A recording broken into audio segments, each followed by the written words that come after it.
Meine Maschine wackelt. Die Jagd war erfolgreich. One of the largest air battles of the Second World War took place in spring 1943 in the sky over Kuban. After the defeat in Stalingrad, the German troops were pushed back to Rostov and were partially consolidated on the Taman Peninsula. Covering access to the Crimea, the enemy established a powerful defense line. A Soviet sea-to-shore assault was launched, which gained a minor beachhead in the enemy's rear called the Malaya Zemlya. The Germans undertook massive air raids to liquidate the threat from the rear, in which over 500 aircraft took part. But the Soviet aviation as well concentrated up to 900 machines in that place. A sharp battle lasted over 2 months.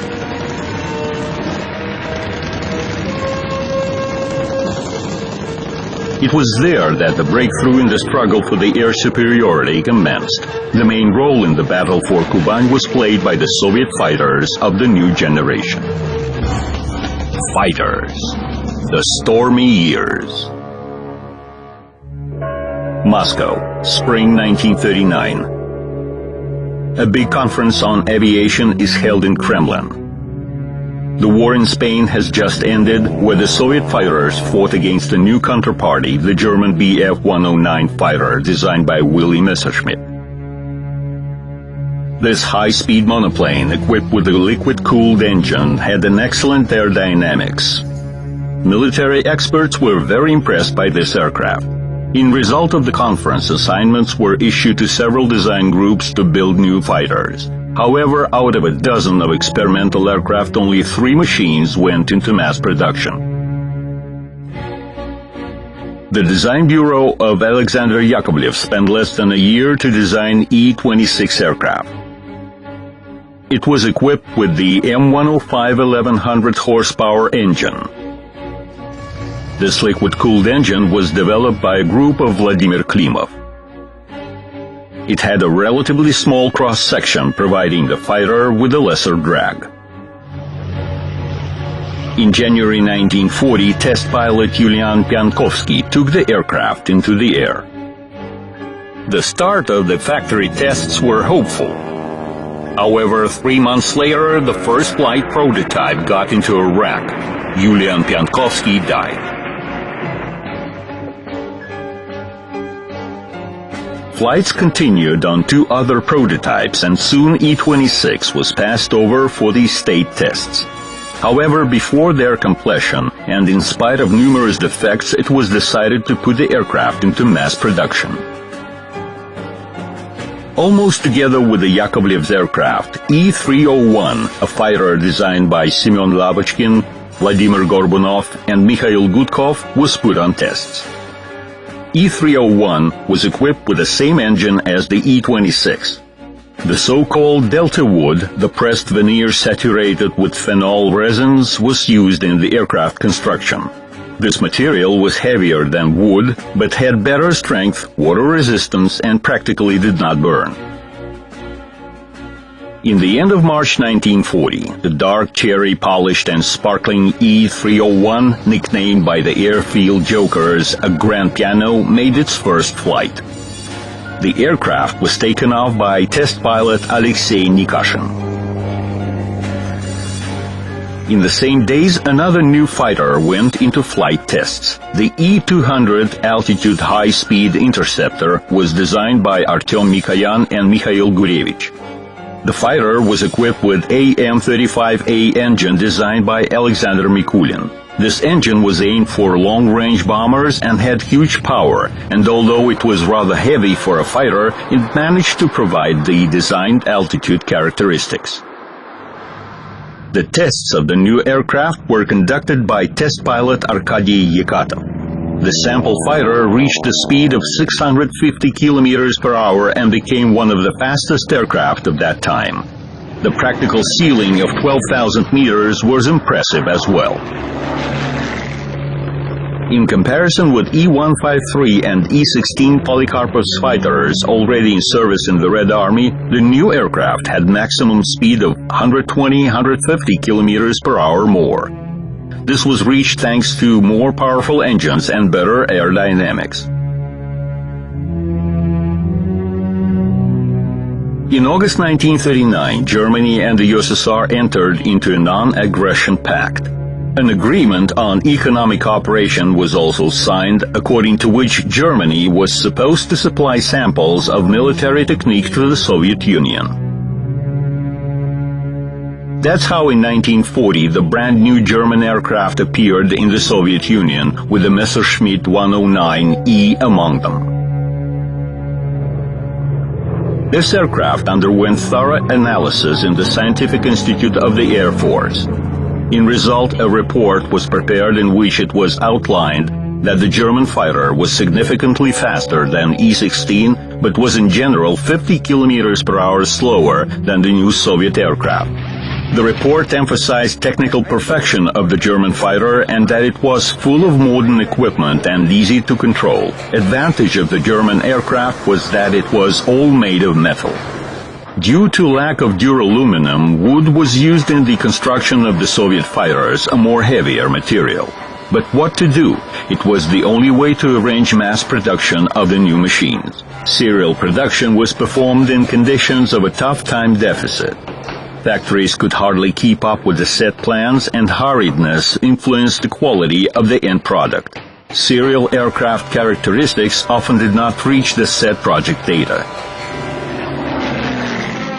A parade in commemoration of the October Revolution was held on the Red Square on November 7, 1940.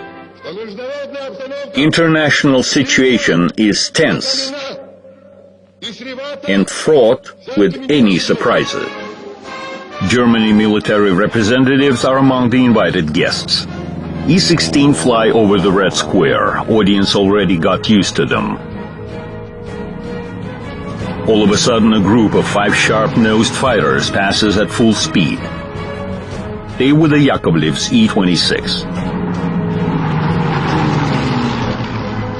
According to the procedures set in those times, all fighters were identified by a letter E. However, in November 1940, a decree was issued ordering all aircraft to be identified by the names of their designers. Thus, E-26 became Yak-1, E-301 became Lag-1, and E-200 became MiG-1. Later modifications of the Lavochkin and Mikoyan aircraft were identified accordingly as Lag-3 and MiG-3. They had larger fuel reserve.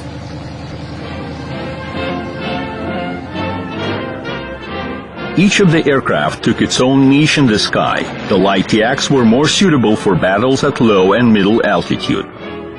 The heavy Lags, with their powerful weapons, were better at destroying bombers and ground targets, while the MiGs were meant to fight at high altitude.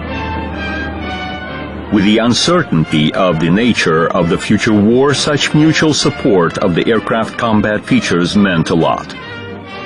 It allowed to escape possible mistakes and to obtain a deeper use of the fighter aviation. Now only time was needed to complete the rearmament process.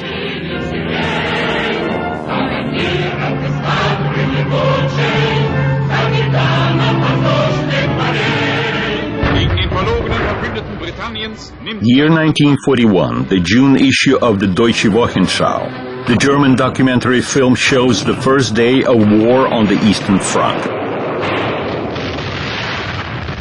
Heinkel 111 Luftwaffe bombers are in the sky. They fly deep into the Soviet territory.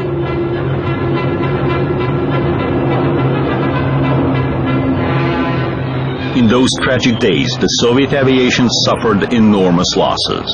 A lot of aircraft did not manage to even take off.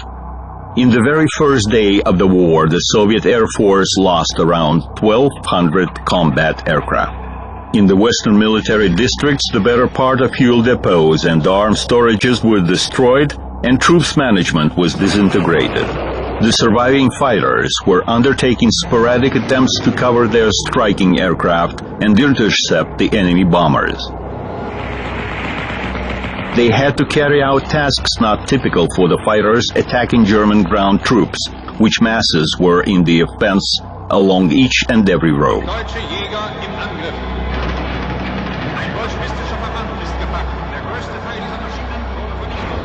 Right before the intrusion, Germany and its allies concentrated at the USSR border almost 5,000 combat aircraft, of which almost one-third were fighters. The Soviet Air Force had a significant numerical superiority. In 5 border military districts, there were almost 11,000 aircraft, of which around 5,000 were fighters. However, the majority of them were outdated.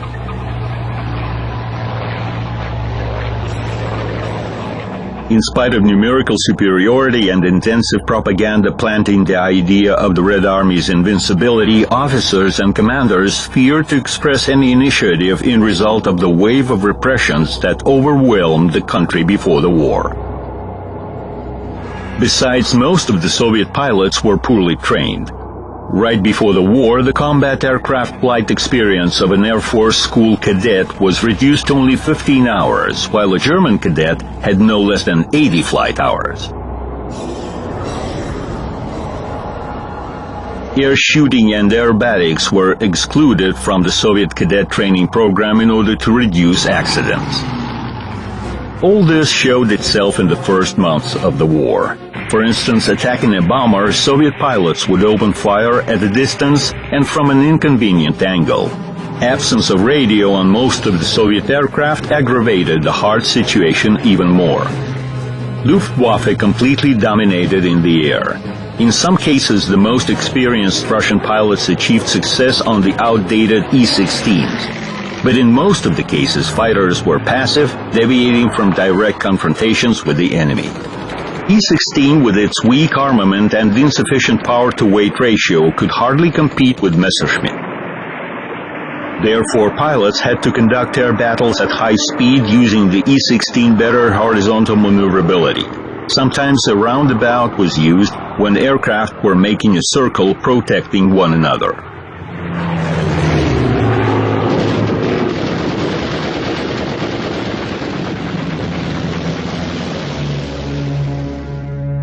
The Soviet aviation badly needed the fighters capable of countering the German Messerschmitt. However, production in the west of the country was urgently dismantled. The enemy was advancing at all fronts. The aircraft factories' grand evacuation to the Urals and Siberia started. Fighters' production in new places developed in extremely hard conditions. Their production surpassed the pre-war level only by spring 1942. Problems with the product's quality remained since mainly women and teenagers having no sufficient qualification worked at the factories. They worked and learned to work. Production rate increased every day and soon replenishment of the Air Force became tangible. Motherland. We solemnly swear to use all our strength, our blood, and our lives in fighting the enemy.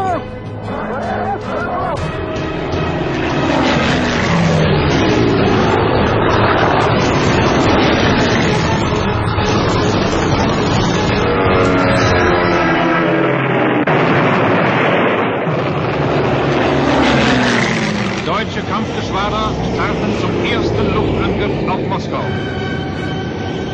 1 month after the start of the war, Luftwaffe aircraft performed the first air raid on Moscow. Almost 250 bombers were involved in it.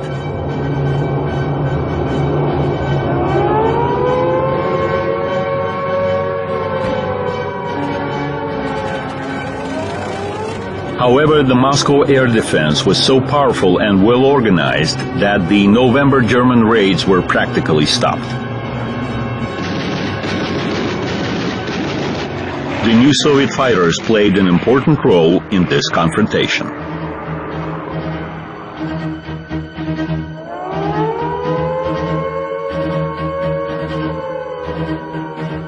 This documentary film shows the Yak-1 squad performing a combat duty at Kubinka airfield near Moscow. This type of aircraft took part in combat actions from the first and through the last days of the war. Of all fighters of the new generation, Yak-1 was the most light and maneuverable. Pilots valued it since it excused even very rough piloting mistakes. Among Yak's deficiencies was the one-piece wing, which complicated aircraft operation, transportation, and repair. The fighter had a good armament of 2 rapid-firing Shkas machine guns and a 20mm Shvak cannon. A later Yak-1B modification had better view, additional armor, and more intense armament.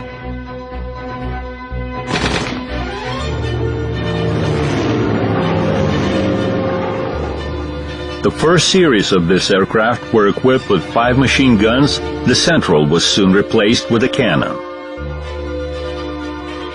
Up to 8 rockets or 2 bombs could be mounted beneath the wing.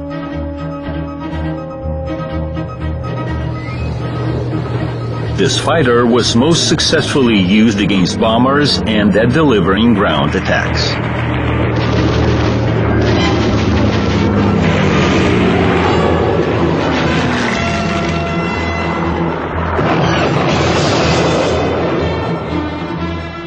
Pilots appreciated the log's high vitality, helping them survive in combat.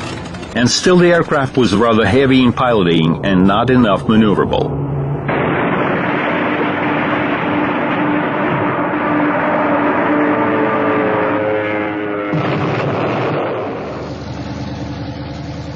The MiG-3 advantage was that it could stay long in the air. It became important with the organization of the Moscow air defense.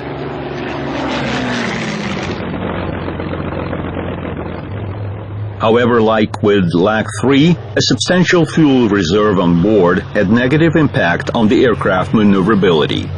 At high altitude, it was superior than the German fighter. However, air fights were mostly conducted at middle and low altitudes where MiG had no advantage. Besides, MiG was poorly armed. It had 2 Shkas machine guns of rifle caliber and 1 large caliber BS machine gun.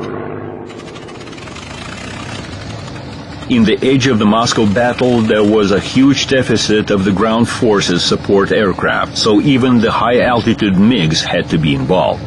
For this purpose, they were equipped with rockets. We need the Il-2 attack aircraft and not the MiGs. Stalin's telegram to aircraft factory directors resolved the destiny of the Mikoyan aircraft. The motor factory providing engines for this fighter started to produce engines for the Il-2 attack aircraft, while MiG-3 production was stopped.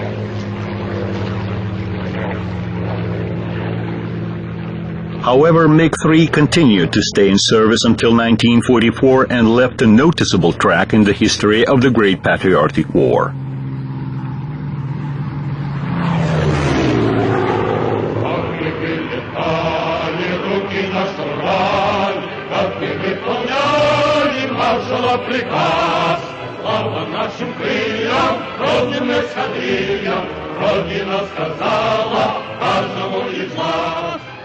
To train young pilots, a modern training fighter was needed. Serial production of such aircraft, identified as Yak-7 UTI, was organized in Novosibirsk before the war.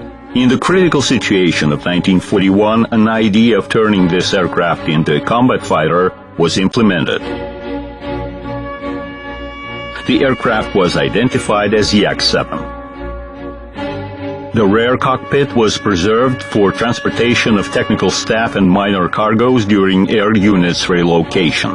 It was also used to place an additional fuel tank or photographic equipment. Sometimes pilots used this cockpit to evacuate their comrades in arms after emergency landing.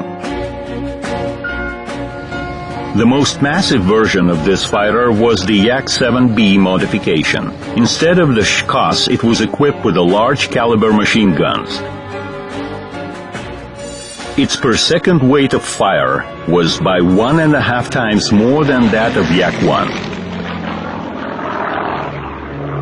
Designers of the Soviet fighters of the new generation based their work on the characteristics of their potential counterparty, Bf-109E.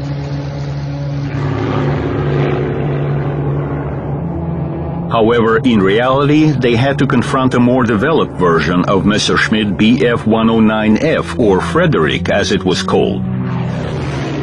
In comparison with Emil, the E modification Frederick had a more powerful engine and much better aerodynamic. Frederick differed from Emil by a more streamlined cowl and round-off wing tips. Being equal with Emil, the new Soviet fighters yielded in countering Frederick.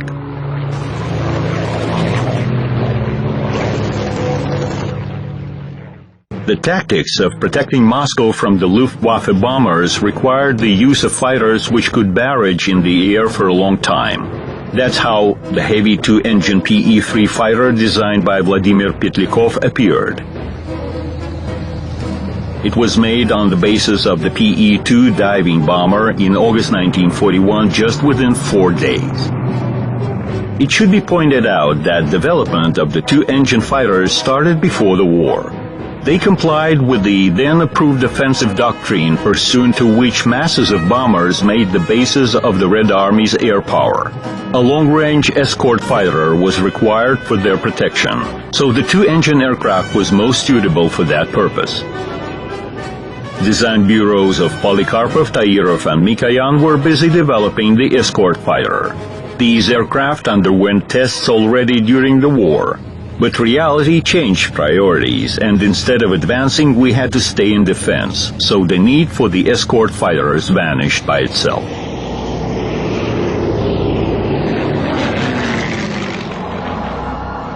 The front line suspended for the winter period in the beginning of 1942 again started to move to the east. The Germans occupied Sebastopol and the Crimea, and by September the Wehrmacht troops reached the Volga, threatening to take over the entire Caucasus. At those difficult times, the aviation design bureaus kept working hard to upgrade combat aircraft. Designers had a precise order: no radical changes should be made which could have negative impact on the rate of serial production. One story is worth remembering in this connection. Before the war, speed was considered to be the main fighter's characteristic feature, and the liquid-cooled engine was thought to be able to provide it. However, with the start of combat actions, such engines proved to be vulnerable. An incidental shot would lead the whole system to overheating and blocking. Its alternative was an air-cooled engine. Arkady Shvetsov, designer of the M82 engine, put a stake on it. Its radial double-row cylinders with the same cross-section provided significantly more power. Shvetsov offered this engine to different aircraft designers, but reluctant to take risks, they refused. But one day Shvetsov met Lavochkin in one of the ministerial offices. The latter had a problem. Production of his Lag-3 fighter, being insufficient in combat conditions, was about to be stopped. In order to defend his creature, Lavochkin disobeyed the ban and made a radical effort. He substituted the liquid-cooled engine by the Shvetsov's M82. Interesting enough, this initiative was performed within an extremely short term. Equipped with a new engine, this aircraft passed the state tests within just 5 flight days. Thus, the famous LA-5 fighter appeared in spring 1942.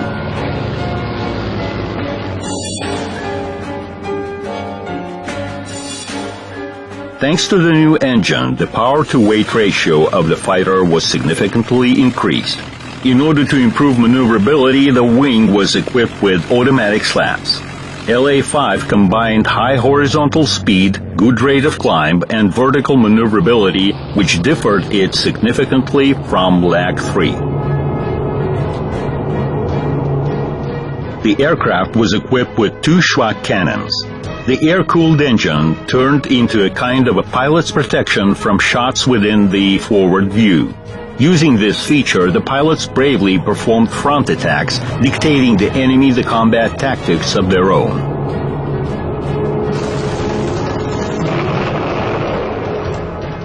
Production of the new fighter significantly increased, and already in autumn the first regiments of these aircraft appeared in Stalingrad.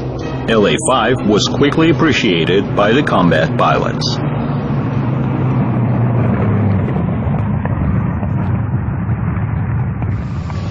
At the same time, a fighter with the air-cooled engine appeared in the Luftwaffe as well. It was Focke-Wulf 190. The Soviet pilots called it the Fokker, although it had no relation to Antony Fokker's company producing fighters in the First World War. The aircraft was created by a German designer, Kurt Tank. The A4 modification of this aircraft was captured as a trophy in January 1943 and was thoroughly examined by the Air Force Research Institute. This training film was made in order to acquaint combat pilots with the new enemy. Focke-Wulf 190 is the first German fighter with the air-cooled engine. The Germans think it's a phenomenal aircraft. This aircraft had a perfect armory and a powerful armament, including 4 20mm cannons. It was a menacing combat aircraft and a serious counterparty to the Soviet fighters. It had advantage in the power unit control as well. A combined automatic control panel reduced the amount of levers. The pilot needs only a throttle control lever. It was more complicated to control the Soviet fighter. First set the required speed with the throttle, then use control lever to conform propeller with the set speed, and if the speed changes due to propeller weighting, then adjust it once again with the throttle.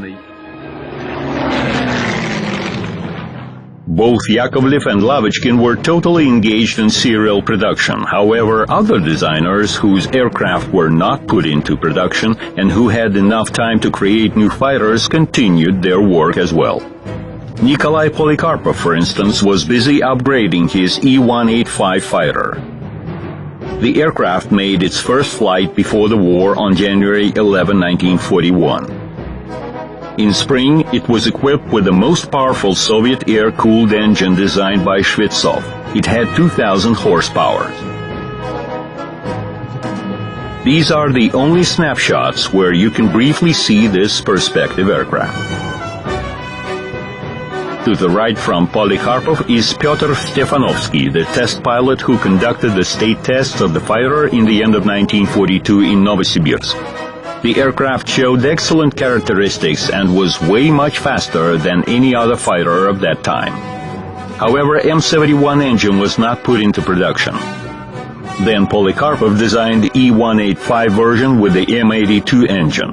This aircraft underwent tests almost together with the LA-5 and showed characteristics close to the latter. But the Lavochkin's aircraft had an advantage. It was a technological successor of the serial Lak 3. This allowed to switch production to LA-5 almost with no time loss, while the works on E-185 were stopped. Mikoyan's prototypes had the same destiny. After the termination of the MiG-3 production, Mikoyan designed and built several fighters. They had perfect aerodynamics and powerful engines. Their flight characteristics were outstanding for their times.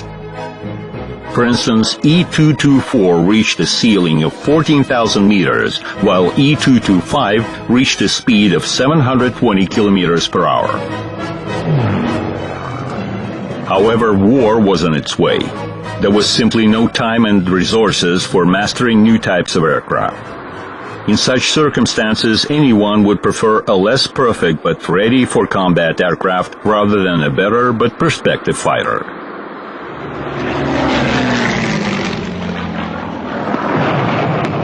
The battle for Stalingrad became a breakthrough in the history of the Second World War. It was there that in 1942 the most mass-produced Yak-9 Soviet fighter appeared.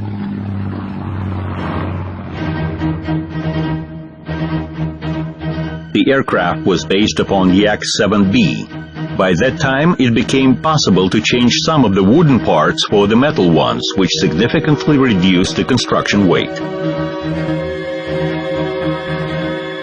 Combat pilots highly appreciated the new aircraft. It proved to be highly maneuverable, light, and comfortable in control.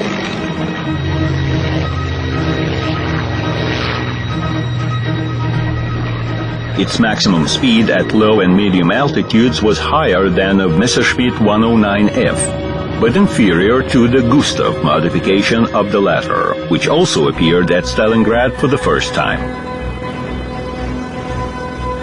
It had a more powerful engine, and by that time it became the fastest fighter at the Eastern Front. However, it gave way to Yak in maneuverability. The Yak production constantly grew. For instance, one of the factories was producing up to 20 such aircraft per day. However, such rush caused problems. On the eve of the historic Kursk battle in June 1943, a large number of fighters were suspended from flights due to several cases of the wing plywood cover rupture. Pilots died in accidents. The design bureau repair teams had to urgently eliminate this defect right at the front.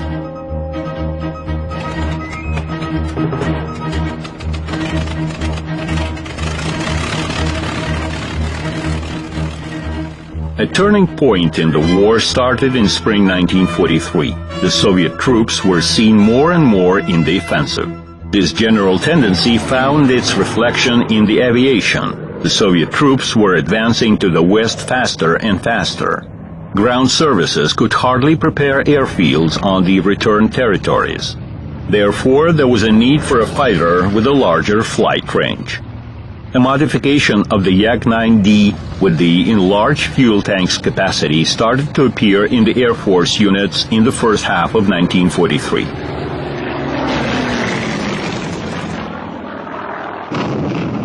Works continued on enhancing the fighter's firepower. A 37mm cannon was installed on Yak-9T. Here you can see its barrel installed in the propeller hollow rotor head.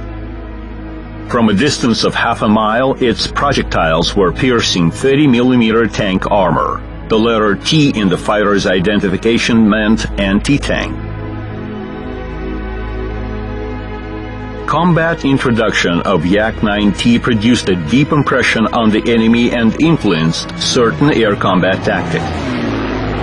So far meeting Yaks, the German Focke-Wulfs were eager to perform frontal attacks. But when they realized how destructive the Yak-9T fire was, the Germans started to escape attacking any Yakovlev's aircraft, since in the air it was difficult to tell one modification from another.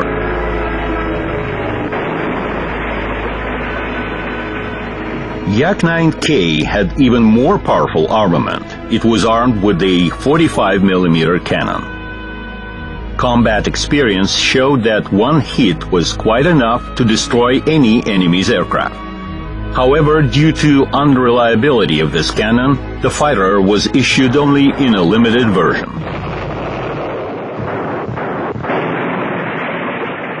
Another modification was the Yak-9B fighter bomber. It could carry up to 400 kilos of bombs, just like the Il-2 attack aircraft.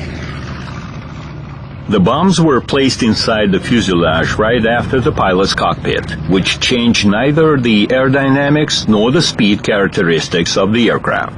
Absence of an adequate bomb sight reduced the bombing efficiency. Therefore, only one air division was equipped with such aircraft.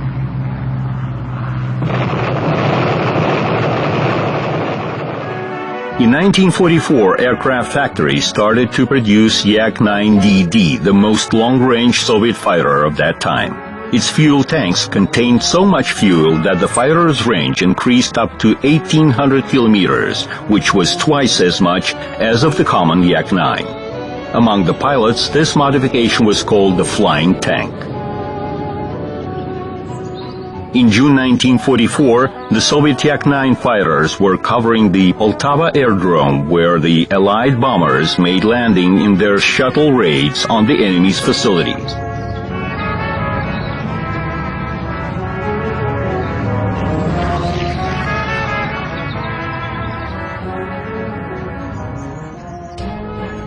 The most radical modification, Yak-9U, was introduced in the end of 1944. The upgraded version, identified by the letter U, had a more powerful engine and a better aerodynamics. This enabled the aircraft to reach a speed of 670 kilometers per hour.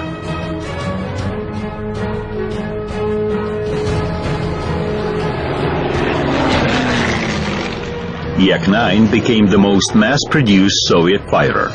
During the war years, its production, including all modifications, amounted to 15,500 aircraft. The best proof of the high appreciation of the Soviet fighter could be the words of the German ace Gerhard Backhorn, who said, "I fought against all types of the Soviet aircraft, including those sent by Lend-Lease. I think the best was Yak-9.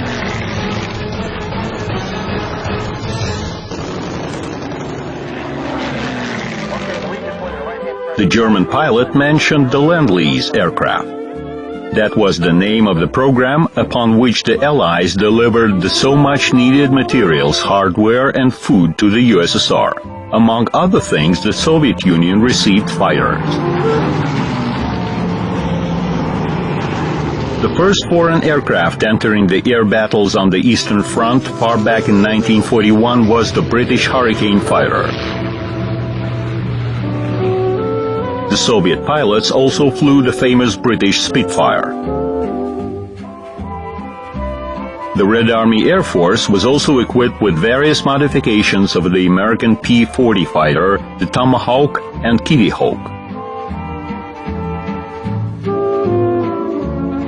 The most renowned foreign fighter in the Soviet aviation was the P-39 Air Cobra. Developing this aircraft, the American Bell Company designers applied several innovative solutions. The main peculiarity of the Air Cobra was the layout of its power unit.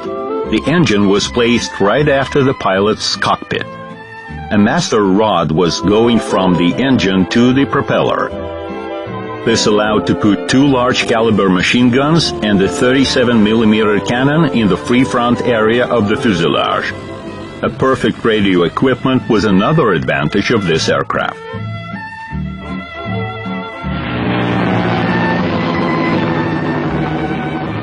However, Air Cobra was easy spinning but was hard to get out of the spin. Relevant recommendations to the combat pilots were provided after thorough tests at the Air Force Scientific Institute. Finally, Air Cobra became a real combat aircraft. The Soviet pilots liked it. It was easy to control and quite accessible for the pilots of medium qualification. The soon-to-be three-times hero of the Soviet Union, Alexander Pakryshkin, also flew Air Cobra. He was author of the famous air battle formula, altitude, speed, maneuver, fire. Air Cobra capabilities, its power-to-weight ratio, and firing power helped developing new vertical combat tactics.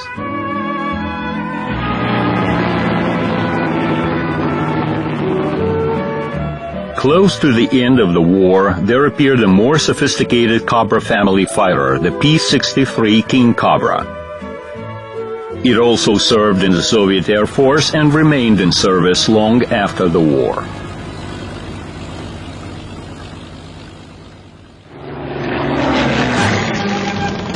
In spring 1943, one of the decisive fights for the air superiority was the air battle in the sky of Kuban.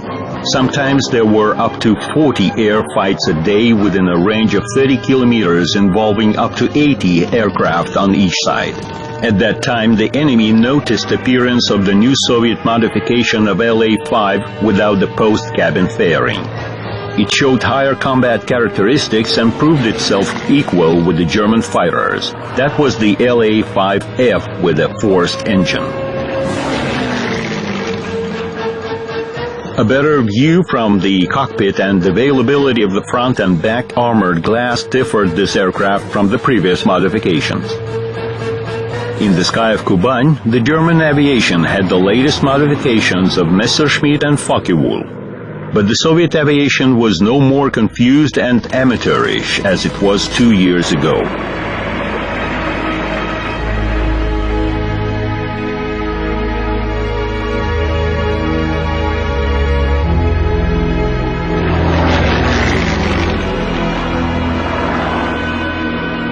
Two equal counterparties faced each other in the sky.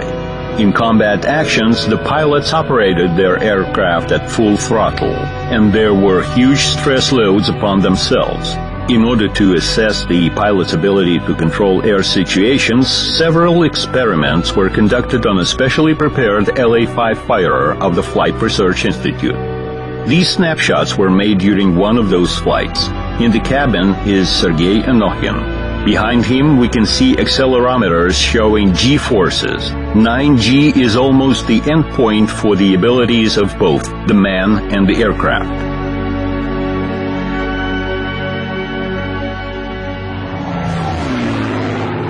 The next fighter version, LA-5FN, was put into production in March 1943.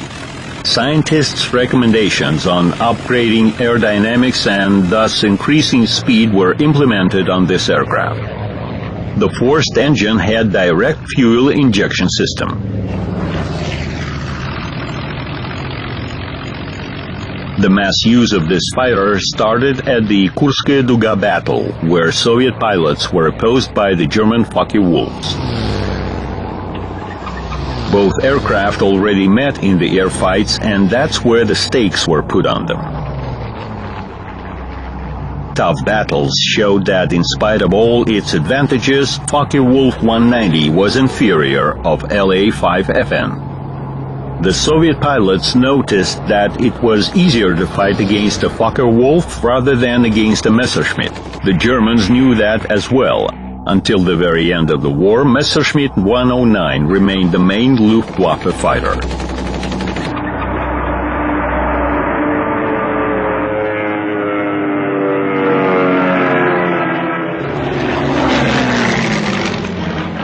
Yak-3 became one of the most renowned aircraft of the Second World War.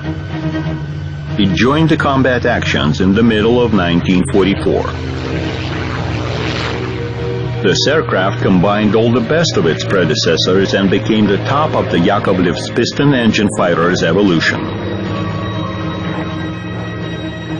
Works on the new aircraft started in 1942. Yak-1 was taken for the bases. Aerodynamics was significantly improved, and when the more powerful M105 engine modification appeared, the military urged production of Yak-3.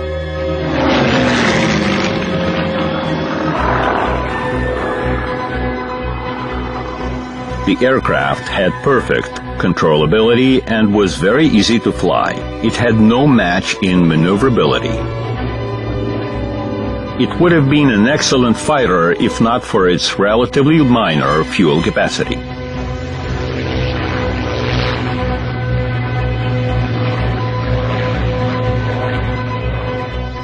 The experimental Yak-3 with the powerful VK-108 engine became the fastest Soviet piston engine aircraft. In the end of 1944, it reached the speed of 745 kilometers per hour, which was just a bit less than the Messerschmitt 209 record set in 1939.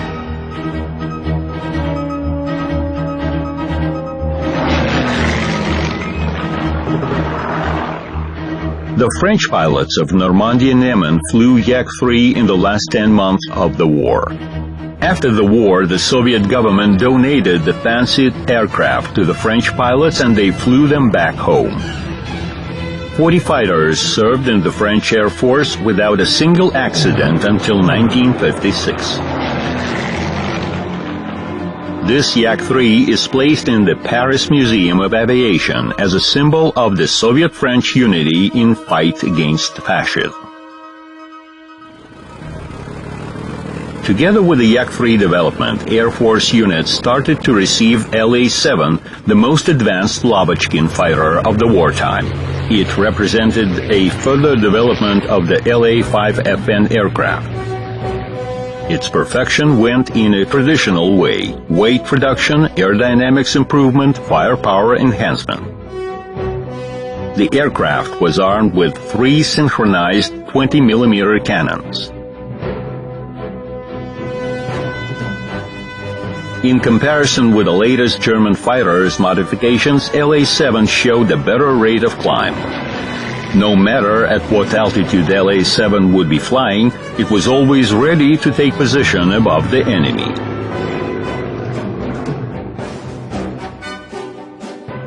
The new aircraft went to the Guards regiments in the first place. The ace pilot Ivan Kozhedub, fighting in one of such regiments on the new fighter, brought down 17 German airplanes, including the Messerschmitt 262 jet aircraft.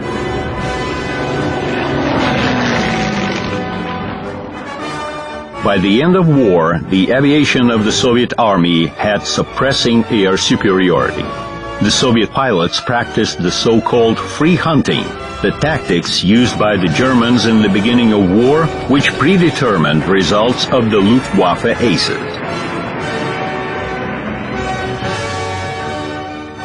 The war in Europe ended with the seizure of Berlin, and in this last battle the fighter pilots played a significant role. It was a victory not only for the front, but for the rear as well.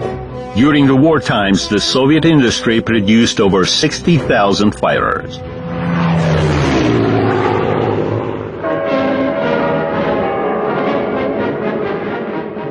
On June 24, 1945, the long-awaited victory parade took place. That day, the hero pilots split.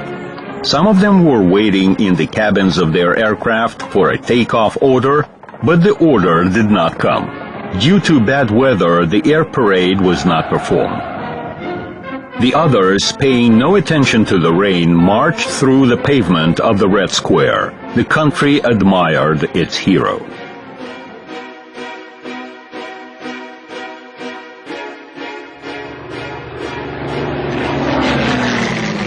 The last serial piston engine fighters entering into the Soviet Air Force service were LA-9 and LA-11. LA-9 was first shown to public at an air parade in Tushino in 1948.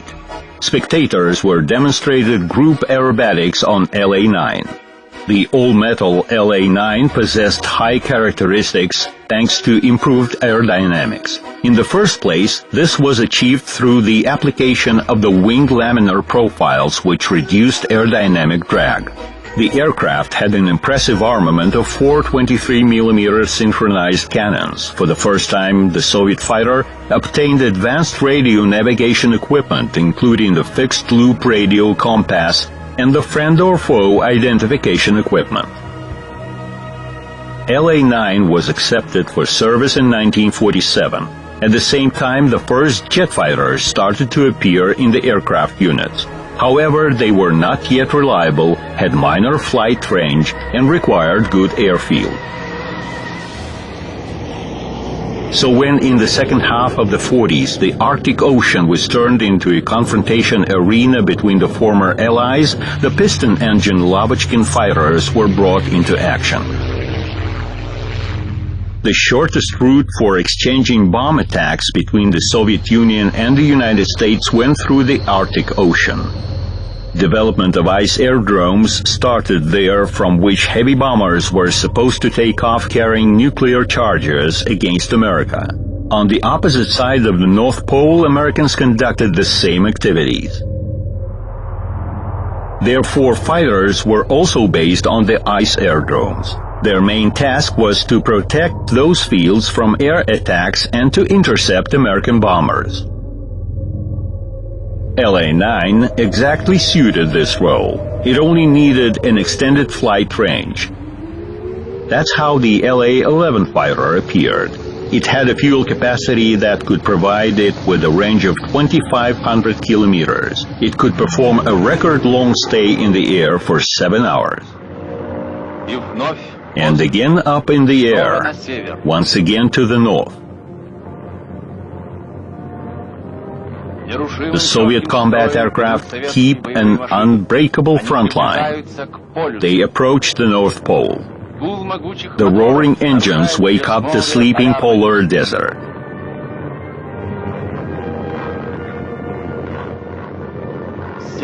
The North Pole is reached. The brave Soviet Falcons performed slapping aerobatics, saluting its powerful motherland and its great leader, Stalin. On May 8, 1948, for the first time in history, the Soviet fighters landed in the vicinity of the North Pole. The men and their aircraft successfully achieved this difficult task.